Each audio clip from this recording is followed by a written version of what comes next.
www.darsulquran.com. والصلاة والسلام على من لا نبي بعد. أما بعد فأعوذ بالله من الشيطان الرجيم. بسم الله الرحمن الرحيم.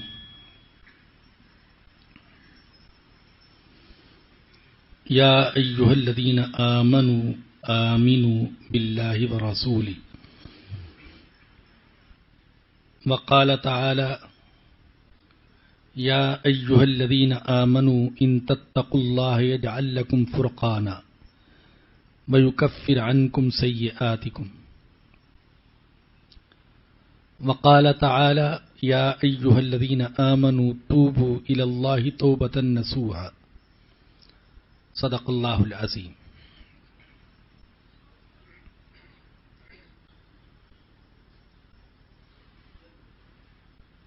عزیز طلباء اور طالبات،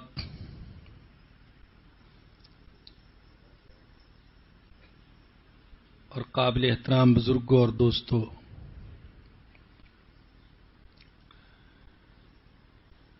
آپ کے علم میں ہے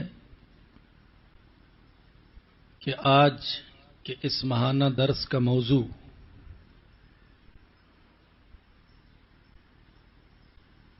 ایمان، تقوی اور توبہ ہے، جو کہ حقیقت میں ہمارے تمام مسائل کا حل ہے.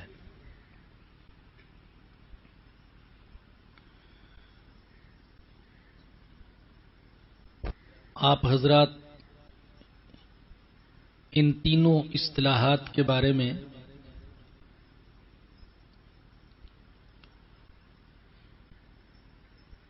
سنتے رہتے ہوں گے. میں سب سے پہلے ان تینوں کا لغوی اور اصطلاحی معنی اور قرآن کریم اور احادیث نبویہ میں ان کا جو ذکر آیا ہے اور ان کی جو حقیقت بیان کی گئی ہے وہ آپ کے سامنے بیان کرنا چاہوں گا. اللہ تعالیٰ سے دعا ہے کہ اللہ پاک مجھے اور آپ سب کو ایمان، تقوی اور توبہ کی حقیقت نصیب فرمائے.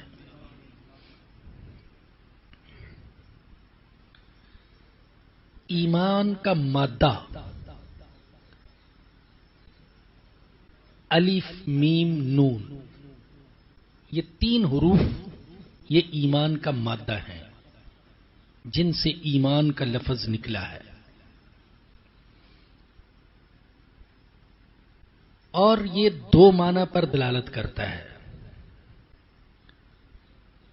ایک معنی تو امانت ہے جو کہ خیانت کی ضد ہے، اور دوسرا معنی اس کا تصدیق ہے جو کہ تکذیب کی ضد ہے. یہ تو لغت میں اس کا معنی ہے. ایمان کا معنی الف میم نون امن، اس سے یہ نکلا اور دو معنی پر دلالت کرتا ہے. ایک تو امانت کے معنی پر جو کہ خیانت کی ضد ہے، اور وہ حدیث آپ کے پیش نظر رہنی چاہیے جس میں اللہ کے نبی نے فرمایا کہ لا ایمان لمن لا امانت لہ، جس کے اندر امانت کی صفت نہیں اس کے ایمان کا اعتبار نہیں. ولا دین لمن لا عہد لہ، جس کے اندر ایفائے عہد کی صفت نہیں اس کے دین کا اعتبار نہیں. کیونکہ امانت یہ تو ایمان کا معنی ہے. امانت ہی نہیں ہے تو ایمان کیسے ہوگا؟ انسان تو وہ ہے جس کے اندر انسانیت ہو، اور جس کے اندر انسانیت ہی نہیں وہ انسان کیسے؟ عطر تو وہ ہے جس کے اندر خوشبو ہو، اور جس میں خوشبو ہی نہیں، لاکھ کہیں کہ یہ عطر ہے، وہ عطر کیسے ہو سکتا ہے؟ چراغ تو وہ ہے جس کے اندر روشنی دینے کی صلاحیت ہو، لیکن جس کے اندر روشنی دینے کی صلاحیت ہی نہیں، وہ چراغ کیسے ہو سکتا ہے؟ تو پہلا معنی جس پر ایمان کا لفظ دلالت کرتا ہے وہ ہے امانت، اور دوسرا معنی جس پر ایمان کا لفظ دلالت کرتا ہے وہ ہے تصدیق، تصدیق کرنا۔ تصدیق اگرچہ دل کا فعل ہے، نہ یہ ہاتھ کا فعل ہے، نہ پاؤں کا فعل ہے، نہ زبان کا فعل ہے، اصل تو تصدیق دل کا فعل ہے، لیکن زبان سے دل میں جو کچھ ہے اس کا اقرار کرنا بھی ضروری ہے۔ ہاں، اگر ایسے حالات ہوں کہ دل میں تو تصدیق ہے مگر جان کا خطرہ ہے اور کوئی زبان سے تصدیق نہیں کرتا، تو اس کے باوجود اس کا ایمان باقی رہے گا، اسے معاذ اللہ کافر نہیں کہا جا سکتا، وہ مومن ہوگا۔ جیسا کہ اللہ نے فرمایا من کفر باللہ من بعد ایمانہ الا من اکرہ وقلبہ مطمئن بالایمان ولکن من شرح بالکفر صدرا فعلیہ غضب من اللہ۔ جس شخص نے ایمان کے بعد اللہ کے ساتھ کفر کیا، یعنی زبان سے کلمہ کفر کہہ دیا اور اس کا دل ایمان پر مطمئن ہے، اس کو مجبور کیا گیا کلمہ کفر کہنے پر اور اس نے جان بچانے کے لیے کلمہ کفر کہہ دیا مگر دل ایمان پر مطمئن ہے، تو اللہ کہتے ہیں کہ میری نظر میں وہ مومن ہے، اس کو کافر مت کہو۔ لیکن اگر اس کا دل بھی کفر کے کلمے پر، کفر کی باتوں پر مطمئن ہے تو اب اس کے ایمان کا اعتبار نہیں ہے۔ تو دوسرا معنی جس پر ایمان کا لفظ دلالت کرتا ہے وہ ہے تصدیق، دل سے تصدیق، زبان سے اقرار۔ یہ لغت میں جو معنی ہے ایمان کا وہ میں نے آپ کو بتایا۔ اصطلاح میں ایمان کس کو کہتے ہیں؟ کتابوں میں لکھا ہے تصدیق الرسول صلی اللہ علیہ وسلم فی کل ما علم مجیئہ، جس چیز کے بارے میں ہمیں یقینی طور پر علم ہو جائے کہ یہ چیز، یہ حکم اور یہ حقیقت، یہ واقعہ اللہ کے رسول نے بیان کیا ہے، یہ تعلیمات حضور لے کر آئے ہیں، جن کے بارے میں ہمیں یقینی طور پر علم ہو جائے ان کی تصدیق کرنا، یہ ایمان ہے۔ یہ اصطلاح میں ہے۔ ایمان کس چیز پر ہے؟ آپ نے ایمان مجمل کی دعا ضرور یاد کی ہوگی یا پڑھی ہوگی، اور ایمان مفصل بھی۔ ایمان مجمل آمنت باللہ کما هو باسمائہ وصفاتہ وقلبہ، آمنت باللہ کما هو باسمائہ وصفاتہ، آگے کیا ہے؟ وقبلت جمیع احکامہ اقرار باللسان وتصدیق بالقلب، میں ایمان لایا اللہ پر جیسے کہ وہ اپنے ناموں اور اپنی صفات کے ساتھ ہے، اور میں نے اس کے سارے احکام کو قبول کیا، میں زبان سے اقرار کرتا ہوں اور دل سے تصدیق کرتا ہوں۔ اور ایمان مفصل میں کیا ہے؟ آمنت باللہ وملائکتہ وکتبہ ورسلہ والیوم الآخر والقدر خیرہ وشرہ من اللہ تعالی والبعث بعد الموت۔ میں ایمان لایا اللہ پر، ساری کتابوں پر، سارے رسولوں پر، آخرت کے دن پر، اچھی بری تقدیر پر، اور مرنے کے بعد کی زندگی پر. ان 6 چیزوں پر ایمان لانا ضروری ہے ایک مسلمان کے لیے. چنانچہ ایک مشہور حدیث ہے جس کو حدیث جبرائیل کہتے ہیں. اس میں ایک جبرائیل علیہ السلام انسانی شکل میں آئے تھے اور انہوں نے نبی اکرم صلی اللہ علیہ وسلم سے ایک سوال تو یہ کیا کہ ایمان کیا ہے، دوسرا یہ کہ اسلام کیا ہے، اور تیسرا یہ کہ احسان کیا ہے، اور چوتھا یہ کہ قیامت کب آئے گی. یہ 4 سوالات کیے اور صحابہ نے سنے. تو اس حدیث جبرائیل میں بھی انہی چیزوں کا ذکر ہے کہ ان چیزوں پر ایمان لانا یہ ہے حقیقت میں ایمان. یہ ہے ایمان کا لغوی اور اصطلاحی معنی. قرآن کریم کی تقریباً 327 آیات میں ایمان کا ذکر آتا ہے، الفاظ بدل بدل کر.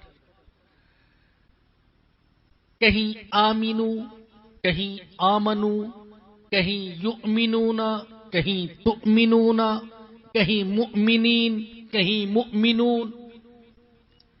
یعنی ایمان کا لفظ کم و بیش 327 آیات میں آیا ہے. ظاہر ہے کہ اس مختصر وقت میں ہم ان میں سے 2-4 آیات بھی اگر بیان کریں اور ان کی تفسیر عرض کی جائے بہت وقت لگ جائے گا. صرف ایک آیت جو میں نے خطبے میں بھی پڑھی ہے، اللہ فرماتے ہیں یا ایھا الذین آمنوا آمینو، اے ایمان والو تم ایمان لے آؤ. یہ بڑی عجیب آیت ہے. اللہ نے کافروں سے خطاب نہیں کیا اے کافرو تم ایمان لے آؤ، اے مشرکو تم ایمان لے آؤ، بلکہ عجیب بات بتاؤں آپ کو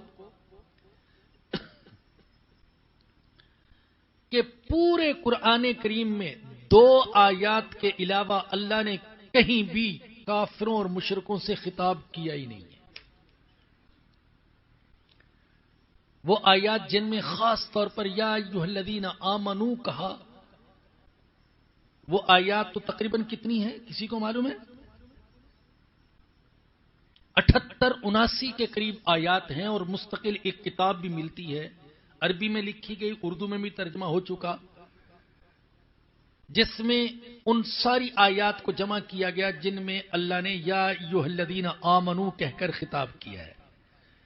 وہ آیات جمع کی گئی، ان کا ترجمہ اور ان کی تفسیر لکھی گئی ہے اس کتاب میں. اردو میں بھی چھپ چکی، پہلے عربی میں چھپی تھی.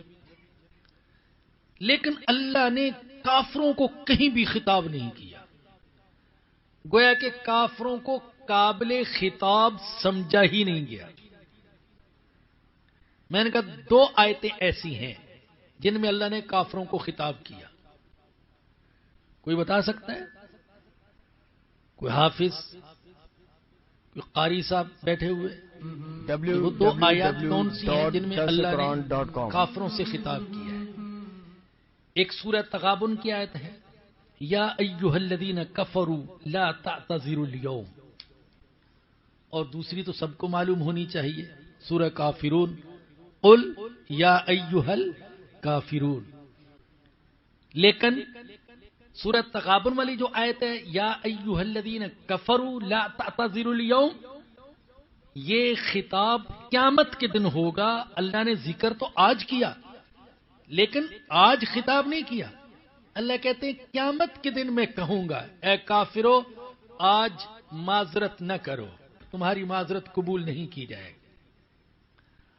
اور سورہ کافرون میں وہ اللہ نے اپنے حبیب سے فرمایا کہ آپ ان سے کہہ دیں قل یا ایھا الکافرون، فرما دیجئے اے کافرو لا اعبد ما تعبدون، میں عبادت نہیں کرتا جن کی تم عبادت کرتے ہو. یہ 2 آیات ہیں جن میں کافروں سے خطاب ہے. لیکن میں نے آپ کو بتا دیا کہ ان میں بھی حقیقت میں اللہ نے دنیا میں کافروں کو مخاطب نہیں بنایا، بلکہ سورہ تغابن میں تو حشر کا ایک منظر بیان کیا ہے، اور سورہ کافرون میں اللہ نے اپنے نبی سے فرمایا کہ آپ ان سے لا تعلقی اور براءت کا اعلان کر دیں، اور یہ بتا دیں کہ ہمارے اور تمہارے درمیان کچھ لو اور کچھ دو کی بنیاد پر مصالحت نہیں ہو سکتی۔ اسلام میں کفر کا پیبند نہیں لگایا جا سکتا، اور کفر کو اسلام کا لبادہ نہیں پہنایا جا سکتا۔ یہ بھی ایک کوشش رہی ہے۔ آپ نے سنا ہوگا دین اکبری، ہندوستان کے اس بگڑے ہوئے بادشاہ نے، اکبر نے ایک نیا دین پیش کرنے کی کوشش کی تھی، دین اکبری۔ اس دین میں گویا کہ اس نے بہت سے ادیان کی باتوں کو جمع کر دیا۔ کچھ چیزیں ہندو مذہب سے لیں، کچھ سکھ مذہب سے لیں، کچھ مسلمانوں سے لیں، کچھ عیسائیوں سے، کچھ یہودیوں سے، ایک نیا دین، دین اکبری۔ اس پاگل کے دل میں، دماغ میں بعض درباریوں نے یہ بات بٹھائی کہ دین مصطفی کی عمر 1000 سال تھی، اور 1000 سال پورا ہو چکا، اب ایک نئے دین کی ضرورت ہے۔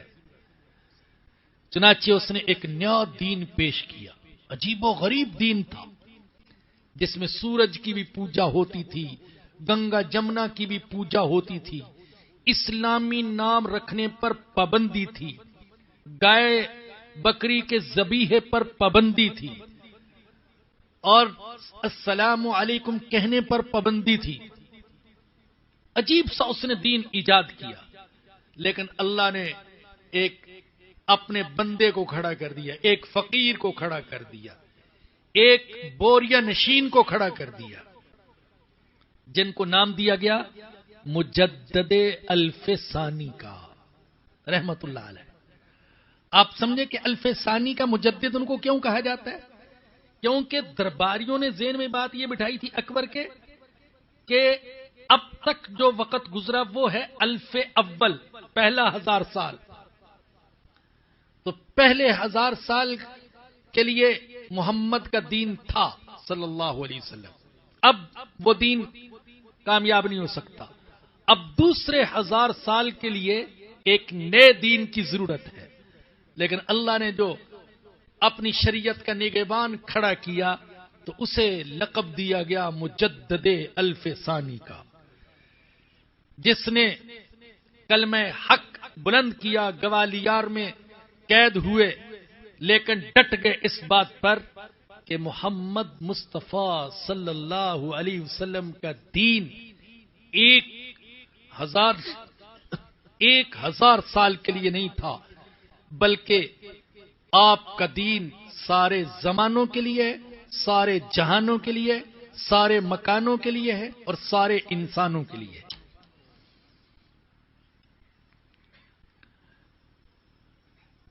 اس مناسبت سے ایک بات ذہن میں آ رہی ہے،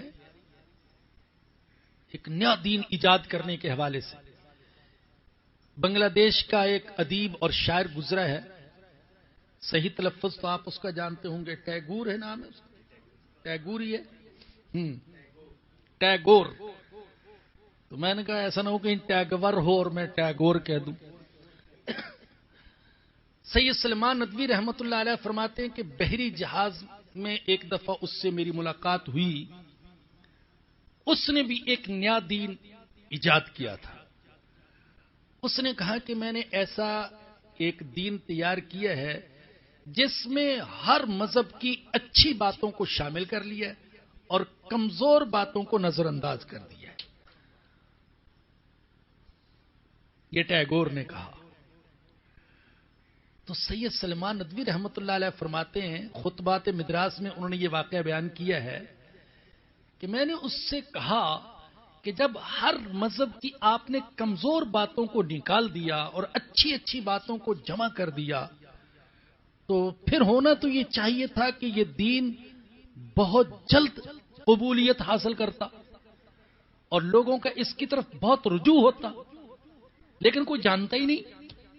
آپ بھی نہ جانتے ہوتے اگر میں نہ بتاتا آپ کو تو ٹیگور نے عجیب بات کہی، اس نے کہا میں نے مذہب تو بڑا اچھا تیار کیا ہے، لیکن میرے پاس اس مذہب کو دنیا کو سمجھانے کے لیے کوئی آئیڈیل اور نمونہ نہیں ہے۔ اللہ اکبر، جسے میں پیش کر سکوں، کوئی آئیڈیل، کوئی نمونہ جو اس مذہب کی چلتی پھرتی تفسیر ہو، میرے پاس وہ نہیں ہے۔ جبکہ الحمدللہ الحمدللہ ثم الحمدللہ، مسلمانوں کو اللہ پاک نے جو دین عطا کیا، مسلمانوں کے پاس اس کا چلتا پھرتا نمونہ، آئیڈیل، ایک اسوہ حضرت محمد الرسول اللہ صلی اللہ علیہ وسلم کی شکل میں موجود ہے۔ چنانچہ اہل علم کہتے ہیں کہ قرآن حقیقت میں ایک نہیں ہے، قرآن دو ہے۔ ایک قرآن وہ ہے جو 2 جلدوں میں 30 پاروں میں محفوظ ہے، اور ایک قرآن محمد الرسول اللہ کی صورت میں 23 سالہ زندگی میں محفوظ ہے۔ یہ خاموش قرآن ہے، وہ بولتا قرآن ہے۔ یہ جامد قرآن ہے، وہ عمل کرتا ہوا قرآن ہے۔ قرآن میں جو کچھ قال ہے، قال تو سمجھتے نا آپ، بات کو قال کہتے ہیں۔ قرآن میں جو کچھ لفظ اور قال ہے وہ حضور کی زندگی میں عمل اور حال ہے۔ اور قرآن سمجھ نہیں آ سکتا جب تک کہ حضور کے قدموں میں نہ بیٹھا جائے۔ جو حضور کے واسطے کو ہٹا کر قرآن کو سمجھنے کی کوشش کرے گا گمراہ ہو جائے گا، اور ہو گئے، بہت سے لوگ گمراہ ہو گئے جنہوں نے کہا کہ ہم اپنی ذہانت سے قرآن کو سمجھ سکتے ہیں۔ قرآن کہتے ہیں وَلَقَدْ يَسَّرْنَا الْقُرْآنَ لِلذِّكْرِ فَهَلْ مِن مُدَّكِرٍ، ہم نے اس کو آسان کیا ہے تو ہم بھی سمجھ سکتے ہیں۔ اگر مکہ والے سمجھ سکتے ہیں، مدینہ والے سمجھ سکتے ہیں، ہم بھی سمجھ سکتے ہیں، تو گمراہی کا شکار ہو گیا۔ عرض یہ کر رہا تھا کہ اللہ نے فرمایا یا ایھا الذین آمنوا آمینوا، یہاں سے بات چلی تھی نا۔ ایک آیت میں نے کہا صرف عرض کر دوں، اے وہ لوگوں جو ایمان لائے ہو تم ایمان لے آؤ۔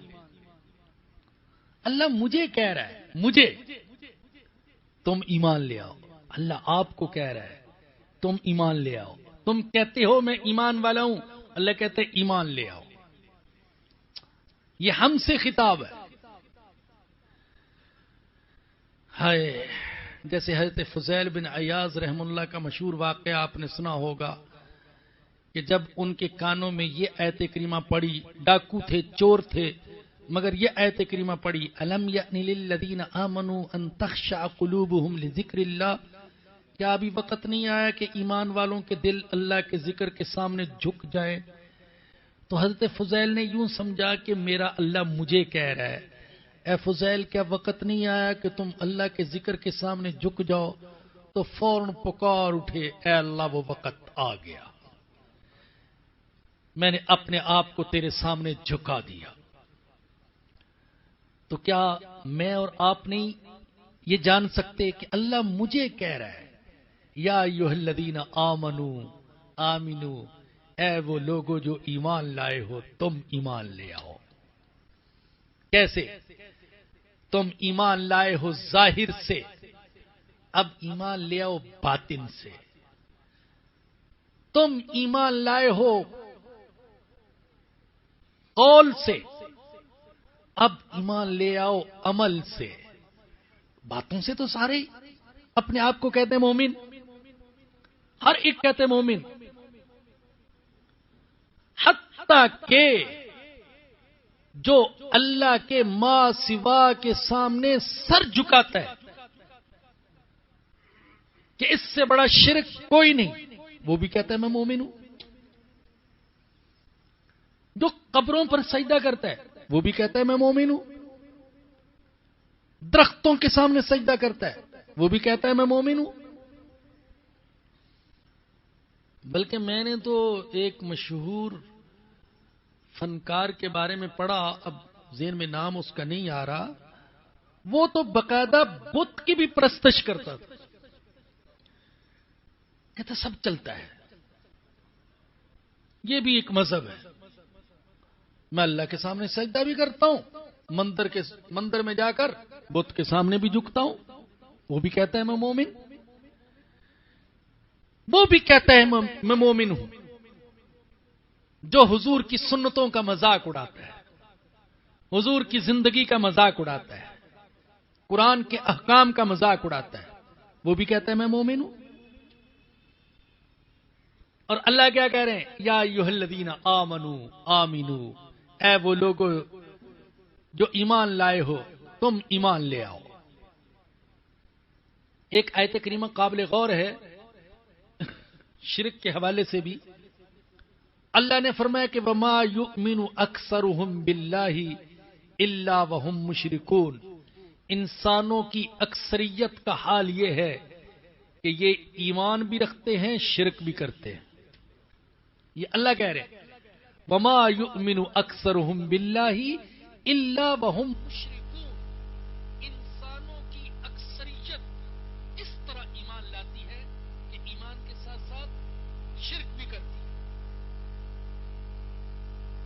حالانکہ ایمان میں شرک کی پیوند کاری نہیں ہو سکتی. ایمان اور شرک ایک جگہ جمع نہیں ہو سکتے. یہ تو آگ اور پانی کو جمع کرنا ہوگا. بلکہ میں تو کہتا ہوں کہ آگ اور پانی کو بھی ممکن ہے کوئی سائنسی انداز میں جمع کر لے، لیکن ایمان اور شرک کو جمع کرنے کی تو کوئی صورت نہیں. یہ کیسے ہو سکتا ہے؟ توحید بھی ہو اور شرک بھی ہو، شرک بھی ہو اور توحید بھی ہو. میں نے عرض کیا قرآن کریم کی 327 آیات میں ایمان کا لفظ، ایمان کا مادہ اور ایمان کا ذکر ہے، لیکن ان میں سے صرف ایک آیت میں نے آپ کے سامنے پیش کی. احادیث بھی بہت ساری جن میں ایمان کا ذکر ہے. ایک حدیث تو میں نے آپ کو ایمان کی تعریف کرتے ہوئے اور ایمان کا لغوی اور اصطلاحی معنی بتاتے ہوئے سنا ہی دی کہ اللہ کے نبی نے فرمایا لا ایمان لمن لا امانت له. جس کے اندر امانت کی صفت نہیں اس کے ایمان کا اعتبار. ایک مشہور حدیث میں رسول اقدس صلی اللہ علیہ وسلم نے فرمایا الایمان بضعۃ وستون شعبہ. ایمان کے 60 سے زیادہ شعبے، والحیاء شعبۃ من الایمان. اور ایمان کے 60 سے زیادہ شعبوں میں سے سب سے اہم شعبہ وہ حیا ہے. حیا یہ ایمان کا حصہ ہے. جس کے اندر حیا نہیں، یہ تو نہیں کہہ سکتا میں کہ معاذ اللہ اس پر کفر کا فتویٰ لگا دیا جائے، لیکن یہ یقینی بات ہے کہ اس کا ایمان انتہائی کمزور درجے میں جس کے اندر حیا کی صفت نہیں. اسی طریقے سے آقا نے ایک حدیث میں یہ بھی فرمایا ایمان ہی کا ذکر کرتے ہوئے، فرمایا کہ جو اللہ کے رب ہونے پر راضی اور اسلام کے اپنا مذہب ہونے پر اور محمد صلی اللہ علیہ وسلم کے اپنے پیشوا ہونے پر راضی ہے، اس نے ایمان کا مزہ چکھ لیا. ایمان کا مزہ وہ چکھے گا جو اس بات پر راضی کہ اللہ میرا رب، اسلام میرا دین اور محمد صلی اللہ علیہ وسلم میرے پیشوا. اول تو بہتر ہے کہ یہ الفاظ یاد کر لیں.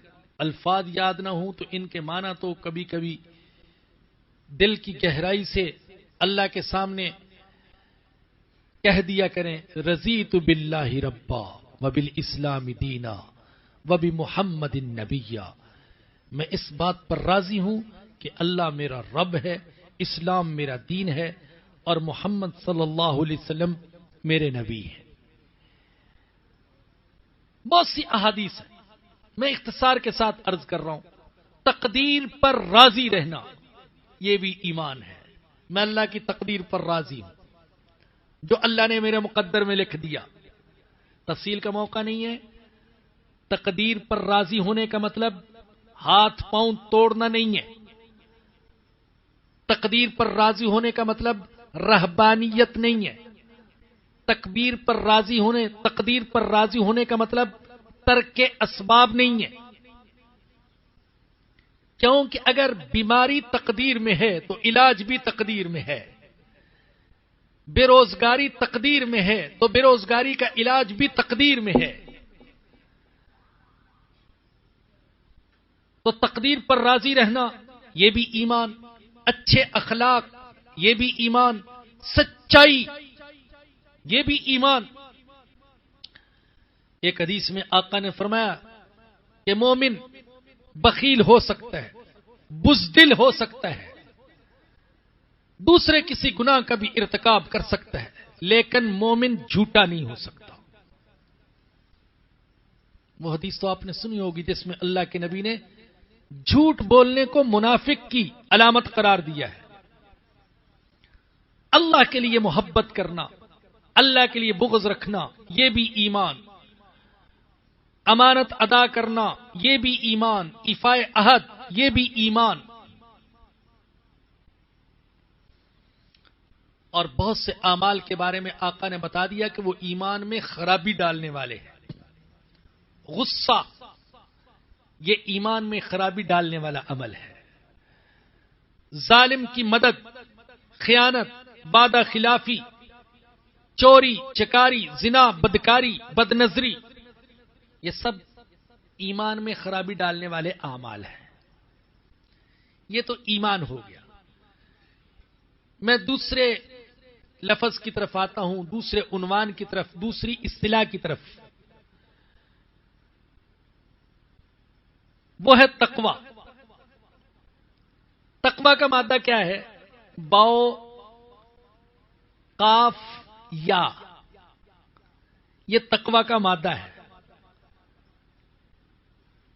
اور وقایا کا معنی کیا ہوتا ہے؟ حفظ الشیء مما یؤذیہ ویضرہ، کسی چیز کو اس سے بچانا، اس چیز سے بچانا جو اس کو نقصان دے یا اس کو تکلیف دے، یہ لغت میں وقایا کا معنی ہے، جو کہ تقوی کا مادہ ہے، جس سے تقوی کا لفظ بنا ہے۔ اور اصطلاح میں تقوی کس کو کہتے ہیں؟ حفظ النفس اما یؤسم، اپنی ذات کو گناہوں سے بچانا۔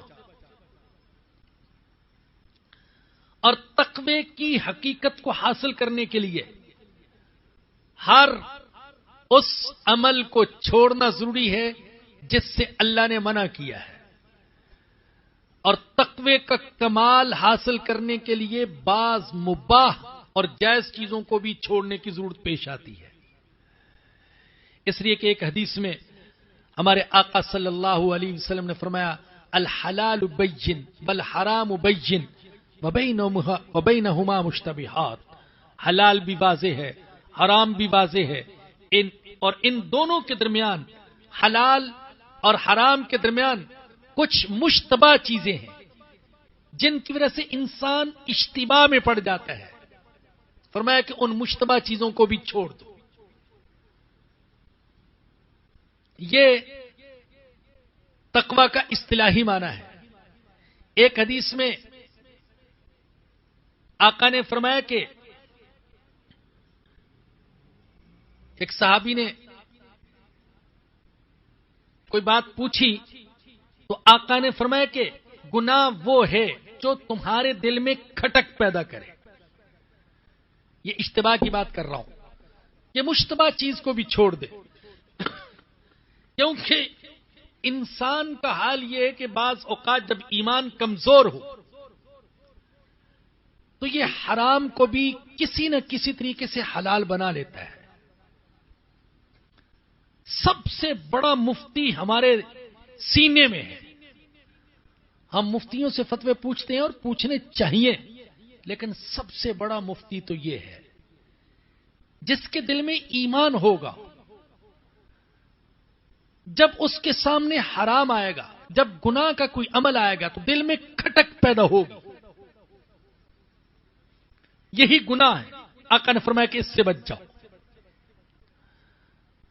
قرآن کریم کی تقریباً 158 آیات میں تقوی کا ذکر ہے۔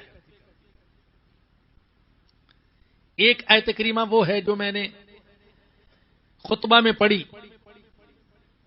یا ایھا الذین آمنوا ان تتقوا اللہ یجعل لکم فرقانا ویکفر عنکم سیئاتکم۔ اے ایمان والو، اگر تم اللہ کا تقوی اختیار کرو گے تو اللہ تمہیں فرقان عطا کرے گا اور تمہارے گناہوں کو تم سے دور کر دے گا اور تمہیں معاف کر دے گا۔ 3 وعدے کیے، اگر تم تقوی اختیار کرو گے تو اللہ تمہیں فرقان عطا کر دے گا۔ فرقان کس چیز کو کہتے ہیں؟ حق اور باطل، سچ اور جھوٹ، گناہ اور نیکی میں فرق کرنے کی صلاحیت۔ جس کے دل میں تقوی پیدا ہو جائے گا، اللہ اس کے دل میں ایک نور پیدا کر دے گا، جس نور کی روشنی میں وہ گناہ کی حقیقت کو بھی سمجھ لے گا اور گناہ سے بچنا بھی اس کے لیے آسان ہو جائے گا۔ اور دوسرا کیا؟ دوسرا وعدہ اللہ کا، اگر تقوی اختیار کرو گے تو اللہ تم سے تمہارے گناہوں کو دور ہٹا دے گا۔ اور تیسرا وعدہ، جو گناہ ہو چکے اللہ تمہیں معاف فرما دے گا۔ یہ 3 وعدے ہیں۔ آیات کی طرح احادیث نبویہ میں بھی تقوی کا ذکر آتا ہے۔ حضرت ابو سعید خدری رضی اللہ تعالیٰ عنہ کہتے ہیں، میں نے عرض کیا اوصنی یا رسول اللہ صلی اللہ علیہ وسلم، مجھے کوئی وصیت کرے۔ حضور نے فرمایا کہ اوصیک بتقوی اللہ فانہ رأس کل شیء، میں تمہیں تقوی کی نصیحت کرتا ہوں، اللہ کے تقوی کی وصیت کرتا ہوں، اس لیے کہ یہ ہر چیز کا سر ہے، ہر چیز کی بنیاد ہے۔ ایک صاحب حاضر ہوئے، عرض کہ یا رسول اللہ میں سفر میں جا رہا ہوں، اور الفاظ یہ استعمال کیے فزودنی، مجھے زاد سفر عطا فرما دیجیے، مجھے سفر کا توشہ دے دیجیے۔ حضور نے فرمایا زودک اللہ التقوی، میں اللہ سے دعا کرتا ہوں کہ اللہ تمہیں تقوی عطا کر دے، اس لیے کہ تقوی بہترین زاد سفر ہے۔ اللہ نے دوسرے پارے میں حج کا ذکر کیا اور حاجیوں کو یہ تاکید بھی کی کہ جب حج کے لیے جاؤ تو زاد سفر لے کر جاؤ، توشہ سفر لے کر جاؤ۔ بہت سے لوگ تھے اسلام سے قبل بھی حج کے لیے آتے تو خالی ہاتھ آتے تھے، پوچھا جاتا کیوں ایسا کرتے ہو؟ کہتے ہم اللہ پر توکل کرنے والے ہیں، اور جب وہاں پہنچتے تو بھیک مانگنا شروع کر دیتے۔ اللہ نے مسلمانوں سے کہا نہیں، تم جاؤ تو زاد سفر لے کر جاؤ، اور بیچ میں فرما دیا فإن خیر الزاد التقوی، بہترین زاد سفر تقوی ہے۔ ظاہری زاد سفر بھی رکھو لیکن تقوی بھی ضروری۔ احادیث تو بہت ساری ہیں، میں ایک انتہائی جامع حدیث ہے وہ آپ کو سنانا چاہتا ہوں اور درخواست کرتا ہوں اس حدیث کو اپنے دل پر بھی لکھ لیجئے اور اپنی ڈائریوں اور کاپیوں میں بھی یادداشت کے طور پر لکھ لیجئے، بڑی جامع حدیث ہے۔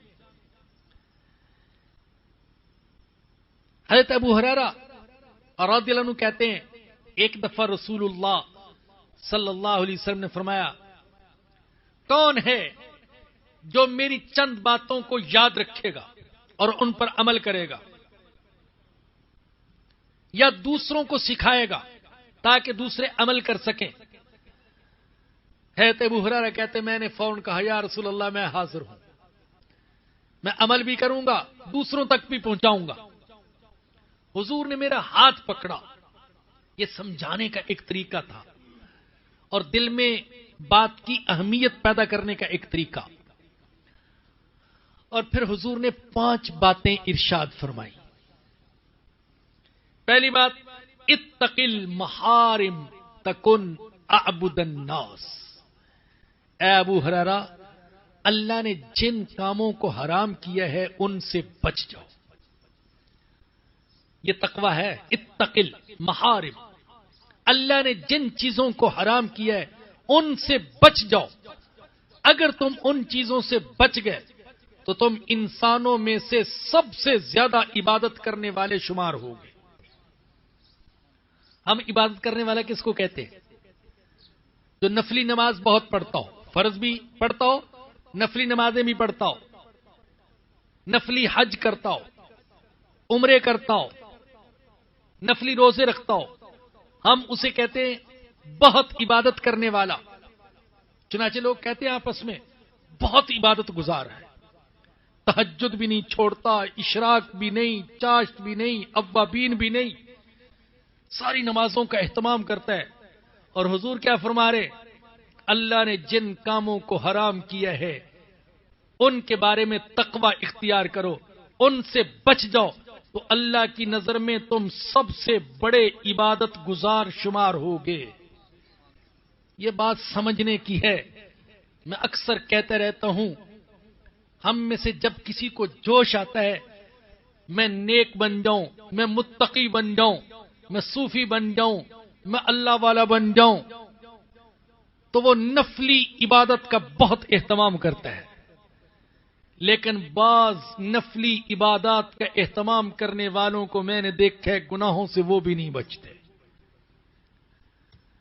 نفلی عبادت بھی چل رہی ہے، سودی کاروبار بھی چل رہا ہے، نفلی عبادت کا اہتمام بھی ہو رہا ہے، جھوٹ بھی، غیبت بھی، چغلی بھی، حسد بھی، بد نظری بھی، یہ سب چیزیں چل رہی ہیں، رشوت بھی، حرام بھی، قطع رحمی بھی، حقوق کا دبانا بھی، ظلم بھی، یہ سب چل رہا ہے اور نفلی عبادت بھی چل رہی ہے۔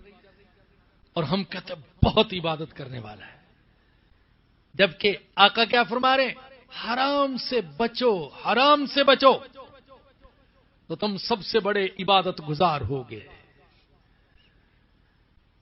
میرے بھائیوں، میری بہنوں،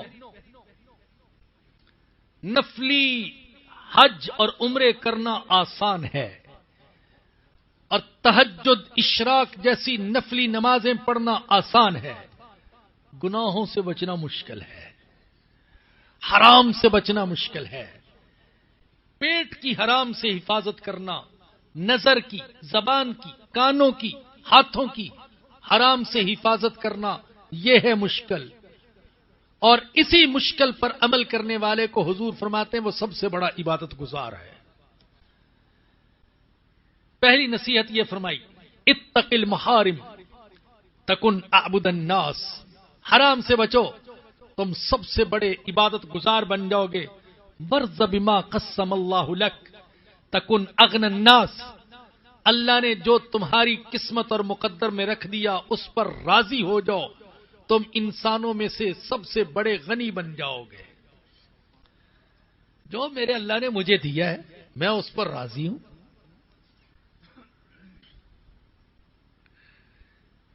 ایک سادہ سا شعر ہے، کسی شاعر نے کہا، تیرے سر پہ تاج ہے، میرے دوش غم پہ گلیم ہے۔ گلیم گدڑی کو کہتے ہیں، کمبل کو کہتے ہیں۔ تیرے سر پہ تاج ہے، میرے دوش غم پہ گلیم ہے، تیری داستاں بھی عظیم ہے، میری داستاں بھی عظیم ہے۔ تجھے اللہ نے بنگلہ دیا، تیری داستاں بھی عظیم۔ مجھے اللہ نے جھونپڑے میں رکھا، میں اس پر راضی ہوں، میری داستاں بھی عظیم۔ اسلام کی تعلیم یہ ہے کہ دنیا کے اعتبار سے اس کو دیکھے جو پیچھے ہے، اور دین کے اعتبار سے اس کو دیکھے جو آگے ہے، تاکہ شکر بھی کرے اور دین میں آگے بڑھنے کا جذبہ بھی پیدا ہو۔ الحمدللہ میں حقیقتاً کہتا ہوں، کم از کم میں اپنے بارے میں تو اکثر کہتا رہتا ہوں، میں اس دنیا میں رہنے والے کروڑوں انسانوں سے بہتر زندگی گزار رہا ہوں۔ سب سے بڑی نعمت تو اللہ پاک نے ایمان کی عطا فرمائی ہے، سب سے بڑی نعمت، جس نعمت سے بڑے بڑے ذہین لوگ، ڈاکٹر، انجینئر، سائنسدان، پڑھے لکھے لوگ محروم ہیں، اللہ نے مجھ جیسے کمزور انسان کو ایمان جیسی نعمت عطا کی، قرآن جیسی نعمت عطا کی، حضور کی غلامی کی نعمت عطا کی۔ مجھے یاد نہیں ہے جب سے پیدا ہوا ہوں آج تک میں کبھی بھوکا سویا ہوں۔ یہ اللہ پاک کی نعمت نہیں ہے؟ کتنے لوگ ہیں اس دنیا میں جو بھوکے سوتے ہیں، جن کے بچے بھوکے سوتے ہیں؟ تو کیوں نہ ہم اللہ کا شکر ادا کریں؟ فرمایا کہ تم اگر قسمت پر راضی ہو تو تم سب سے بڑے غنی ہو، اس لیے کہ غنی انسان صرف پیسے سے نہیں ہوتا، کرنسی سے نہیں ہوتا، غنی دل سے ہوتا ہے۔ ہمارے آقا سب سے بڑے غنی تھے، کیا اس لیے کہ سونے چاندی کے انبار تھے؟ نہیں، حضور کو تو نیند نہیں آتی تھی اگر گھر میں سونے کا ٹکڑا ہوتا تھا۔ آپ سب سے بڑے غنی اس لیے تھے کہ دل میں غنا تھی۔ تیسری نصیحت فرمایا کہ وَأَحْسِنْ إِلَىٰ جَارِكَ تَكُنْ مُؤْمِنًا، اپنے پڑوسیوں کے ساتھ اچھا سلوک کرو تم مومن بن جاؤ گے۔ چوتھی وَأَحِبَّ لِلنَّاسِ مَا تُحِبُّ لِنَفْسِكَ تَكُنْ مُسْلِمًا، دوسروں کے لیے بھی وہ چیز پسند کرو جو اپنے لیے پسند کرتے ہو، تم مسلمان بن جاؤ گے۔ پانچویں نصیحت وَلَا تُكْثِرُ الضِّحْكَ فَإِنَّ كَثْرَةَ الضِّحْكِ تُمِيتُ الْقَلْبَ، زیادہ قہقہے نہ لگایا کرو، زیادہ نہ ہنسا کرو، اس لیے کہ بہت قہقہے لگانے سے دل مردہ ہو جاتا ہے۔ یاد رکھیے مسکراہٹ اور چیز ہے، قہقہے لگانا، ہنسنا اور چیز ہے۔ ہمارے آقا صلی اللہ علیہ وسلم بہت زیادہ متبسم انسان تھے، ہر وقت مسکراتے تھے، حالانکہ دل درد اور غم سے بھرا ہوا، مگر چہرے پر تبسم اور مسکراہٹ، اور ان دو چیزوں کا جمع ہونا بڑا مشکل ہے، مگر اللہ نے حضور کے لیے آسان فرما دیا۔ تو تبسم، مسکراہٹ، خوش طبعی اور چیز ہے، اور فضول کہکہے لگانا اور چیز ہے۔ آج آپ جانتے ہیں ہمارے ہاں تو یہ ایک فن ہے، کہکہے لگوانا، یہ ایک فن ہے۔ لکھا ہوتا ہے ہنسی علاج غم ہے، بہت سے رسالے، اخبار، الٹے سیدھے لطیفے وہ شائع کرتے ہیں اور اوپر سرخی لگائی ہوتی ہنسی علاج غم ہے۔ حالانکہ میں آپ کو عجیب بات بتاؤں، ہنسی علاج غم نہیں ہے، غم علاج غم ہے۔ جس کو آخرت کا غم لاحق ہو جائے اور دین کا غم لاحق ہو جائے، اسے کوئی غم پریشان نہیں کر سکتا۔ اور یہ جو قہقہے لگانے، ہنسنے لگانے والے ہیں اور لگوانے والے، ان میں سے بہت سے ایسے ہیں جو بے بسی کی موت مرتے ہیں۔ چند دن پہلے ایک فنکار تو کل پرسوں فوت ہوا، اس سے پہلے ایک فنکار فوت ہوا۔ میں نے لاہور کا اخبار میں دیکھا کہ وہ بہت کہکہے لگوانے والا انسان تھا، اسٹیج پر آتا تو کہکہوں کا طوفان آ جاتا، لیکن اس کی زندگی کے آخری سال بے بسی میں گزرے، روتے دھوتے گزر گئے۔ تو یہ علاج غم نہیں ہے، یہ تو نشے کی پڑیا ہے، وقتی طور پر کہکہے لگ جاتے ہیں، لیکن مستقل خوشی تو حاصل نہیں ہوتی۔ یہ ہے بھئی تقوی۔ اب آخری عنوان کی طرف آئیں، آخری اصطلاح کی طرف، توبہ۔ میں نے یہ انداز اس لیے اختیار کیا کہ آپ حضرات ان موضوعات پر تو سنتے ہی رہتے ہیں، ایمان، تقوی، توبہ، کوئی مسجد ایسی نہیں جس میں ان موضوعات پر بیان نہ ہوتا ہو. تو میں نے کچھ ایسی چیزیں آپ کے علم میں آ جائیں جو شاید پہلے بعض ساتھیوں نے نہ سنی ہوں. توبہ کا مادہ تا واو با ہے، اور لغت میں اس کا معنی ہے رجوع کرنا. اور امام راغب اصفہانی رحمت اللہ علیہ وہ فرماتے ہیں کہ اصطلاح میں توبہ کا معنی کیا ہے؟ گناہ کو چھوڑ دینا، گناہ پر نادم ہونا، آئندہ گناہ نہ کرنے کا عزم کرنا، اور جو ہو چکا اس کی تلافی کی کوشش کرنا. یہ چار چیزیں ہیں میرے بھائیو توبہ کا جز. ان سے توبہ مکمل ہوتی ہے. ایک تو گناہ کو فوراً چھوڑ دے، یہ نہیں کہ گناہ بھی کر رہا ہے اور توبہ بھی کر رہا ہے. بعض ساتھیوں نے بتایا کہ ہمارے دیہاتوں میں سود خار ہوتے ہیں، سود خور، سودی قرضے دیتے ہیں لوگوں کو مختلف علاقوں میں، نام نہیں لیتا میں.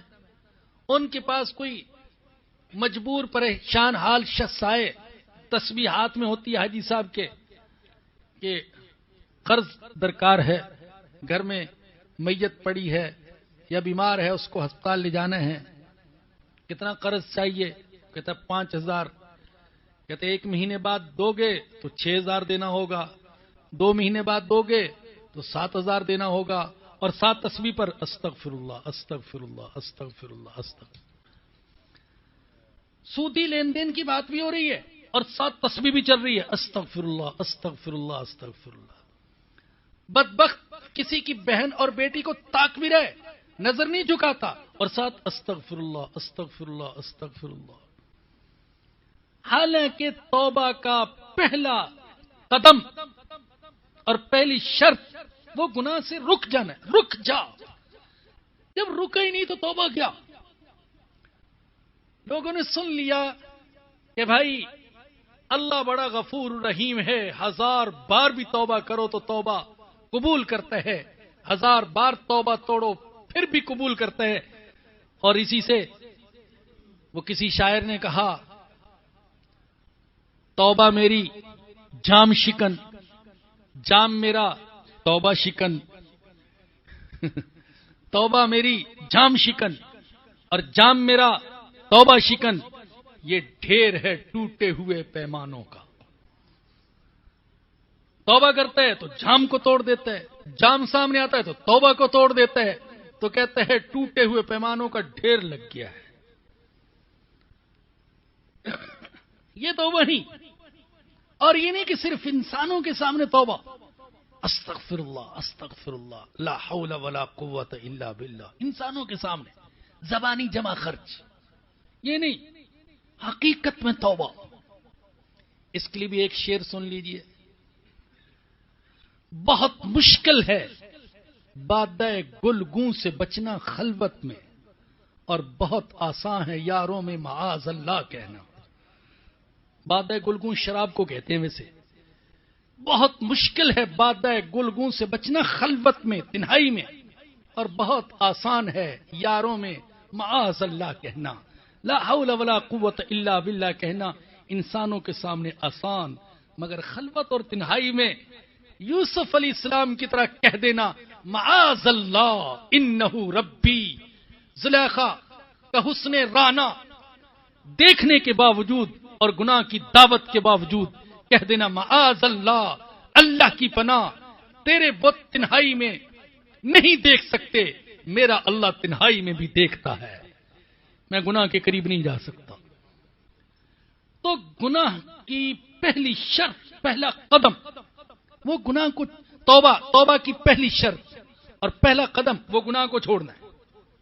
دوسرے نمبر پر ندامت، شرمندہ ہو، غلط ہوا، جو ہونا تھا وہ غلط ہوا، نہیں ہونا چاہیے تھا، ندامت ہو.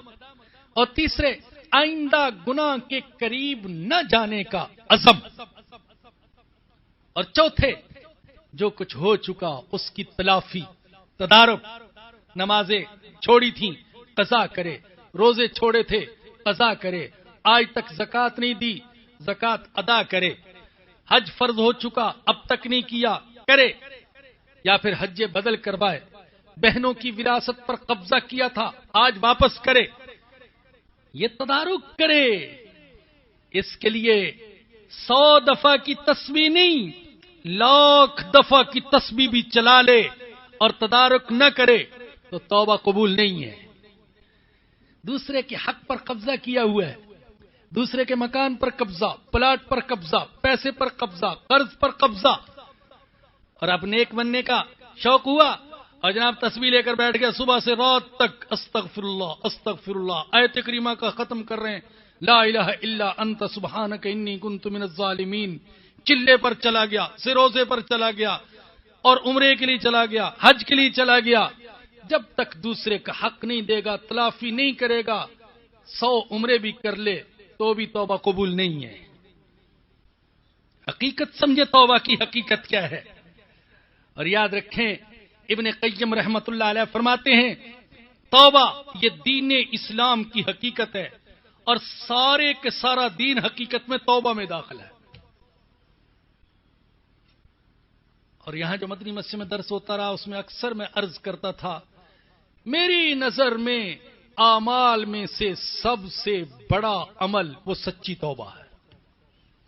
سچی توبہ کرنے والا لمحوں میں وہ مقام حاصل کر لیتا ہے جو سال ہا سال عبادت کرنے والا بھی شاید حاصل نہ کر سکے، لمحوں میں۔ اس لیے کہ جو آیت کریمہ توبہ کے حوالے سے آتی ہے اس کا ایک مفہوم علماء نے یہ بھی بیان کیا ہے، جو سچی توبہ کر لے اللہ پاک اس کے سالوں کے گناہوں کو نیکیوں میں بدل دیتا ہے۔ الا من تاب وآمن وعمل عملا صالحا فاولئک یبدل اللہ سیئاتہم حسنات وکان اللہ غفورا رحیما۔ قرآن کریم کی 48 آیات میں توبہ کا ذکر ہے،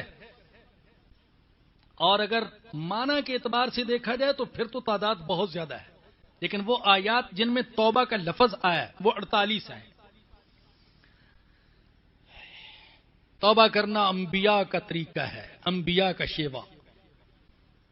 انبیاء توبہ کرتے تھے، حالانکہ معصوم آدم علیہ السلام نے توبہ کی، نوح علیہ السلام نے توبہ کی، موسیٰ علیہ السلام نے توبہ کی، یونس علیہ السلام نے توبہ کی، اور ہمارے آقا کے بارے میں تو آتا ہے ایک مجلس میں بعض اوقات 100 بار توبہ اور استغفار فرماتے تھے۔ توبہ کس چیز سے کرنی ہے بھائی؟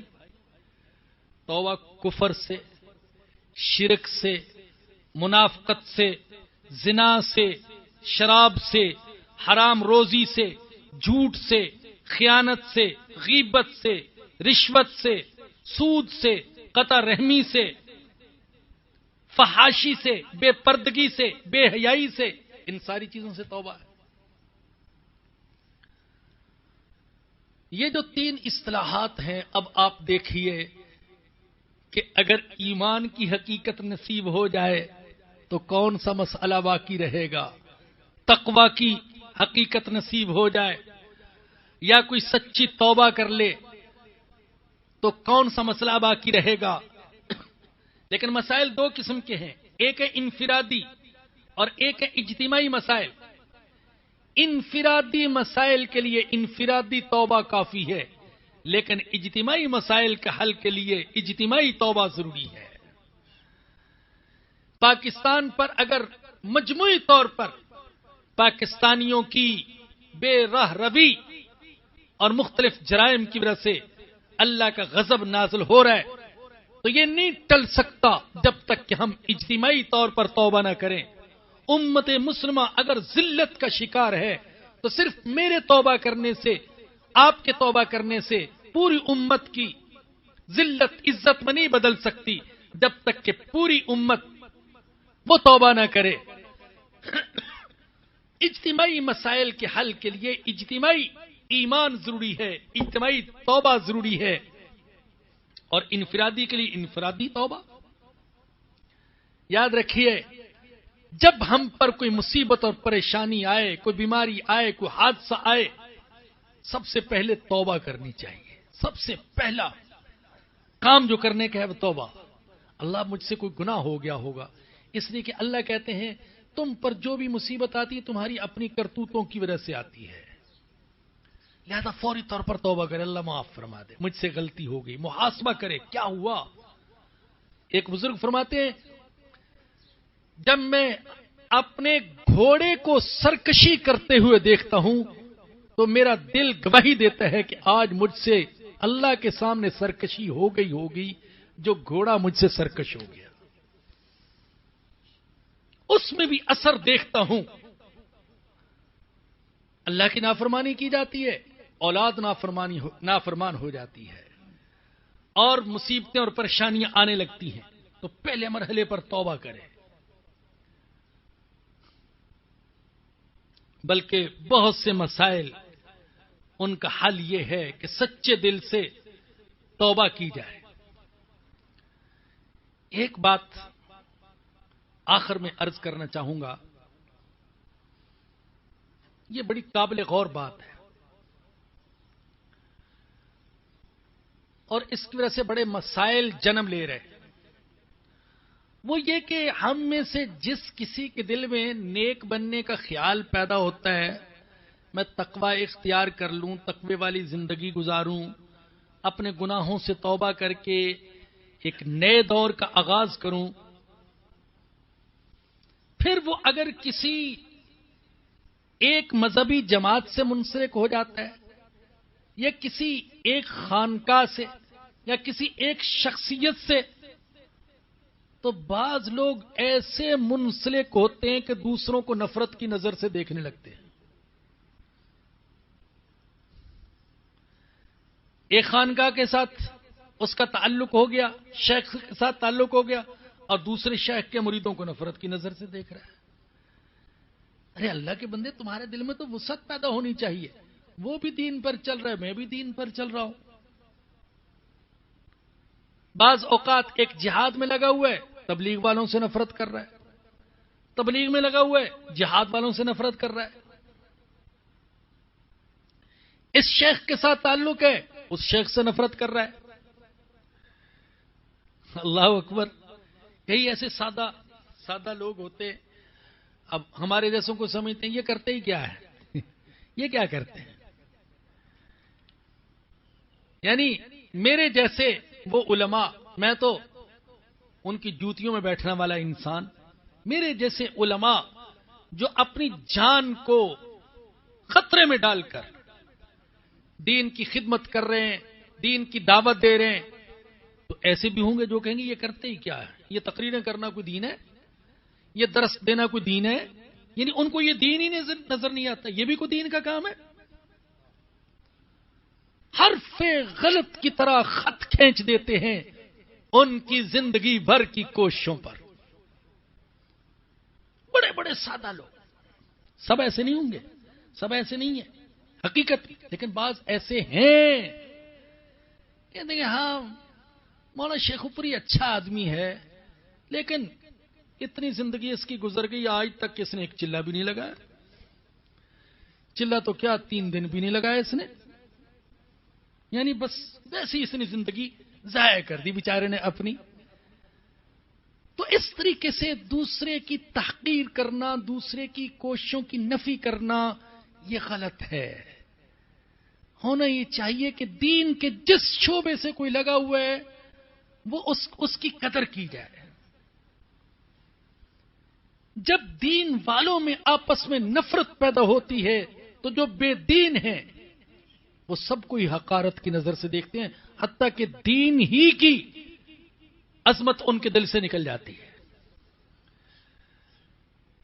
تو میرے بھائیوں، میرے عزیزوں، تقوی والی زندگی کا مطلب اور توبہ کا مطلب یہ نہیں ہے کہ ہمارے اندر ایسا جمود آ جائے، ایسی نفرت پیدا ہو جائے کہ ہم دوسرے دین کے شعبوں میں لگے ہوئے کو حقارت اور نفرت کی نظر سے دیکھنے لگیں. اور تقوی اور توبہ کا یہ مطلب بھی نہیں ہے کہ چند ظاہری چیزوں کو اختیار کر لیا جائے اور سمجھیں کہ ہم حقیقت تک پہنچ گئے۔ اللہ تعالیٰ سے دعا ہے کہ اللہ پاک مجھے اور آپ سب کو ایمان، تقوی اور توبہ کی حقیقت نصیب فرمائے، اور ہر دیندار کو دوسرے دین میں لگے ہوئے ساتھیوں کی قدر کرنے کی توفیق عطا فرمائے۔ وآخر دعوانا الحمدللہ رب العالمین۔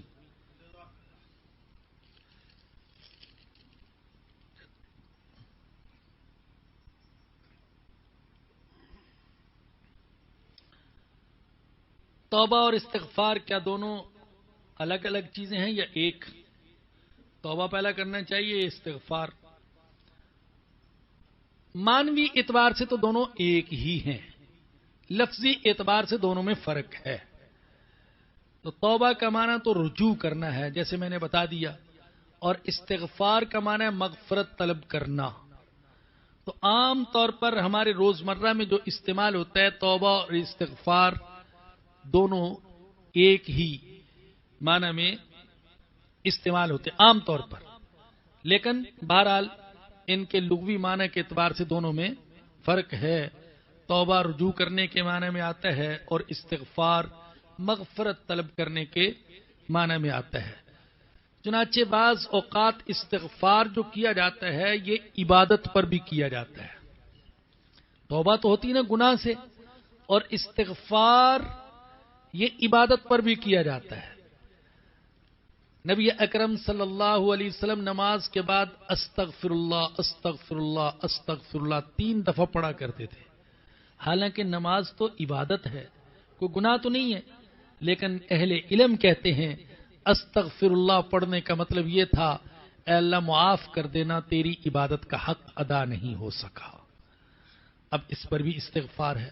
تو بعض اوقات نیکی کے اعمال پر بھی استغفار کیا جاتا ہے، جبکہ توبہ صرف گناہ سے ہوتی ہے، عبادت پر توبہ نہیں ہوتی ہے۔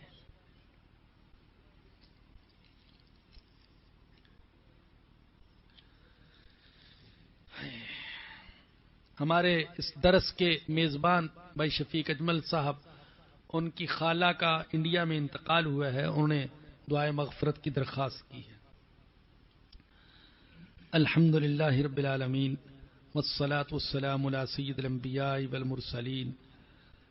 ربنا ظلمنا انفسنا وان لم تغفر لنا وترحمنا لنكونن من الخاسرین۔